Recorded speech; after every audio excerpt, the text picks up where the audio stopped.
आज नर्मदा घाट नीलकंठ पर मां नर्मदा सेवा समिति के सभी सदस्य घाट की सफाई कर रहे हैं। देखो, जिस उम्र में व्यक्ति को आराम करना चाहिए उस उम्र में हमारे पटेल साहब मां नर्मदा की सेवा कर रहे हैं। देखो, और आज के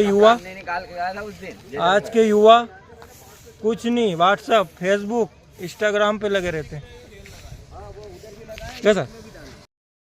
मां नर्मदा सेवा समिति नीलकंठ भेरुंदा के द्वारा आज मां नर्मदा घाट नीलकंठ पर सफाई अभियान चलाया गया।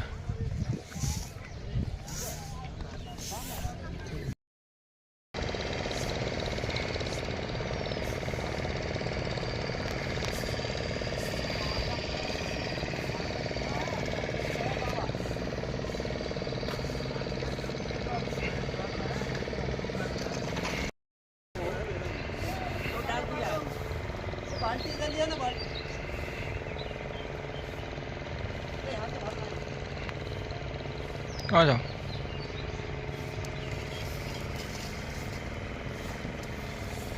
नर्मदे हर नर्मदे नर्मदे हर हर नर्मदे।